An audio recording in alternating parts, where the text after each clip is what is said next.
Hey guys, and welcome back to my channel. I've wanted to do this video for like ages, but I have never found the right time or place, because for videos like this I need my own room obviously, and I can't do it in a dorm of a hostel. So yeah, what I wanted to do is for like every country I've been to do a summary and to talk about my experiences and how I felt, especially since I'm traveling alone as a woman. So it could be quite interesting for other solo female travelers how I felt in a certain country. So this is my summary of Sri Lanka, the first country I've been to on my journey around the world, and where I've started my journeys in January. So yeah, I've got this travel diary where I'm doing a summary for myself of like every country, and it's from File Effects if you're wondering, but it's just a notebook. So yeah, this is what it looks like. And if you're wondering, I'm in the hotel room of my parents because they're here on vacation and I'm meeting them here. And yeah, that's where I'm right now, and it's so, by the way, it's so good to sneak in the hotel every day and eat the breakfast and stay in the room, have the Wi-Fi, go to the gym. I can finally go to the gym again, and yeah, that's so nice. So first of all, I've been there for 1 month because the basic tourist visa you get there is for 30 days. I've started my route from the airport to Maranella, which is like a suburb or a small town near to Kandy. Yeah, there I've been couch surfing. I'm gonna link the vlog about my couch surfing experience down into my bio because I haven't had a good experience there, but it was a lesson to me. Nothing really bad happened. If you want to know more about it, you can check out the vlog. I'm gonna link below. During my stay in Maranella, we did a road trip to Marissa and Gaul, which is at the coast, so I've already been there. But after Maranella, I first went to Kandy, which is a big town in the center of Sri Lanka. And during my stay in Kenya, I also went to Dambulla and Sigiriya, where you can see the cave temple and do the hike onto the Sigiriya rock. Then I went to Indoruva, which is near Bentota, where I stayed with the local family. I've had the possibility to live with the local family for like 1 week, because the mother's sister lives in Germany, and I got to know her because of my job I had in Germany as a postwoman. So I could stay with that family, and they're so nice. They have 2 daughters at my age, so it was quite a cool experience. And during my stay there, we also did some trips to Colombo, to the university of my host sister, then to Unawatuna Jungle Beach and to Golf Fort again. After that, I went to Murisa again because I loved it so much, and then I went to Matare, and that's where I celebrated my birthday, my 19th birthday. Then I went to Udawalawa National Park, where I went on safari and saw the elephants.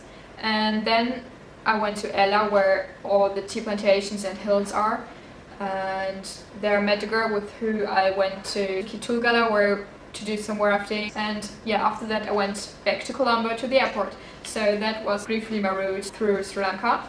So what else I'm writing down here are my activities that I've done in the country.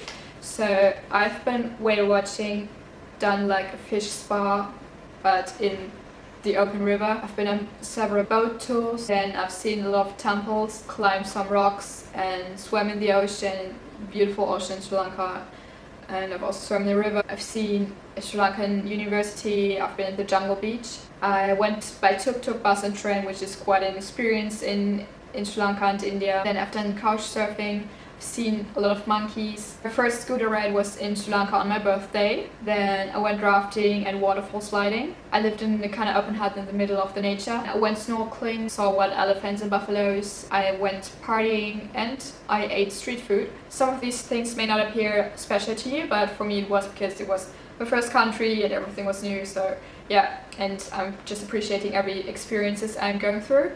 And I'm also having those tiny bucket list for every country, and I did everything on my bucket list, which was going to waterfalls, snorkel, see elephants in freedom, try a coconut and ride a scooter myself. So yeah, then I'm going to talk about which things I've learned in Sri Lanka. Some things may refer to the country itself, and some things are just what I learned for myself by traveling solo.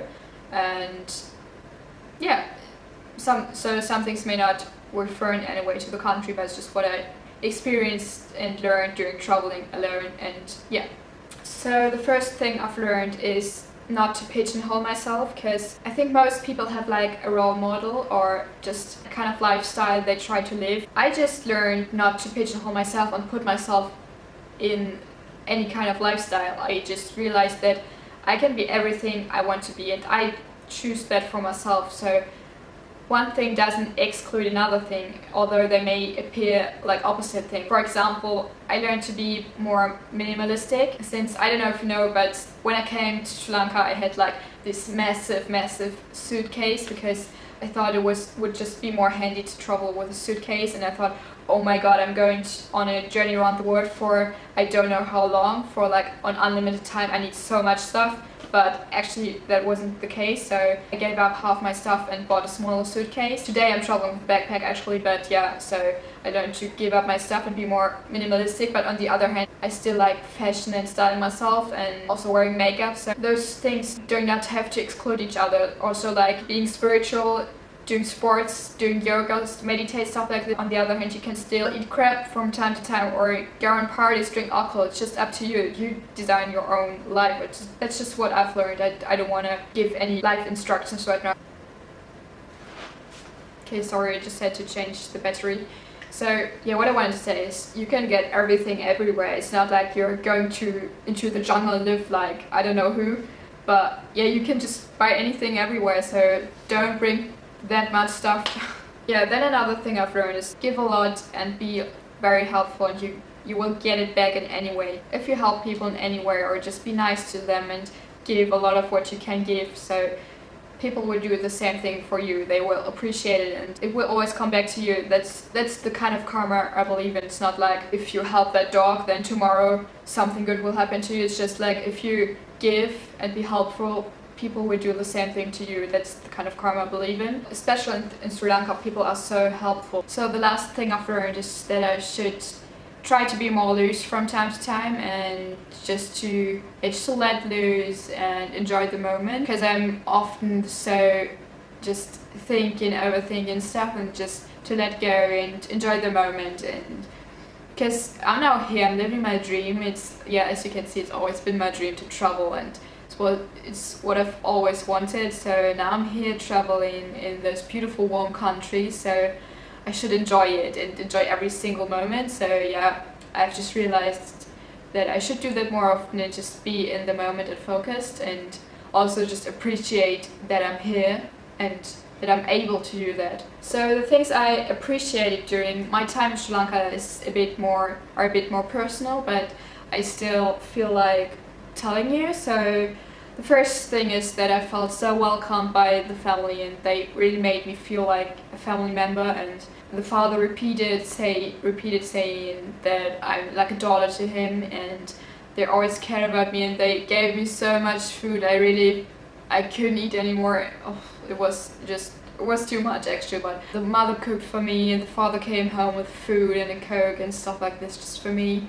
And although they had really not much, then I appreciated the time I got to spend with all the people I met. It's basically just that I met those amazing people and I spent more time with them, became kind of friends with some people and stuff, and it was just so nice. And then, funny story, the one day in Katha, me and the other girl who were there for rafting, we were in the supermarket, and while we were there it started to rain, like very heavily raining, and we went to the next cafe and just sat down there waiting for the rain to stop and drank tea and stuff, but it didn't want to stop. And then we just thought, okay, let's go out there and jump the puddles and dance in the rain. It was just, yeah, it was a moment where we let loose and we had just so much fun. It was so cool. Then I really enjoyed seeing the squat elephants in freedom, because there's that famous orphanage near Kandy, I think, which is just cruelty. I really enjoyed seeing them just really in nature during the safari. Then I really appreciated to be at this beautiful beach, and for me at that point was the most beautiful beach I've ever been to, and just being in the ocean, swimming with all the palm trees around me. Then also those beautiful landscapes and views from the Sigiriya rock, and in Ella the tea plantations, and from the Parrot Rock in Mirissa, yeah, all those beautiful views and landscapes. I really appreciated when I was in hostels and people just started conversations with me, like when I had those unsocial moments, which is kind of the majority, but when I was just, yeah, like sitting there and not even looking at them because I was just feeling unsocial or shy, I don't know. and they just started a conversation with me and would always get into such a nice conversation because I always get warmed up during the conversation. The last thing I appreciated was all the recognition that I got for traveling the world alone as 18-year-old girl. For me, it's not like being brave or something. For me, it's just what I have to do. It's just like my purpose or something. It's just always what I've dreamed to do and what I have to do. So for me, it's not that special or brave or something. So, but I really appreciate getting all the recognition, and it was a huge compliment for me. Yeah. Concerning solo female traveling in Sri Lanka, I can say that it's really different to like India because it's more touristy. So there are more people approaching you and annoying you, like the tuk-tuk drivers and stuff.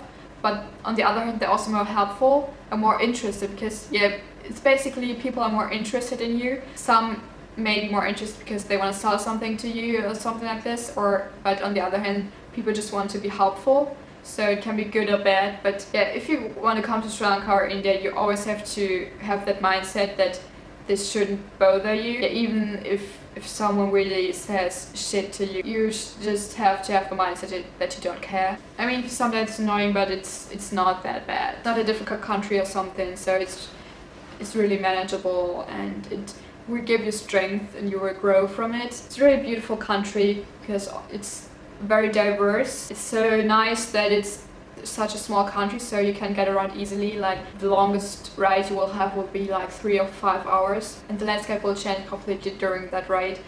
And yeah, so you have that mountains, tea plantations and beaches and stuff like this, and yeah, so I think it's really worth it. And I think I would definitely come back, especially because I haven't been traveling the whole island, because the north and the west, the north and the east were off season, because I think it was rain season there. I would come back to see those other parts, and I would also come back to some places there because it was just really beautiful. So I can definitely recommend you traveling to the country. I think I would never not recommend you going to a country, because even if you will have bad experiences, it's still worth it because it will make you grow.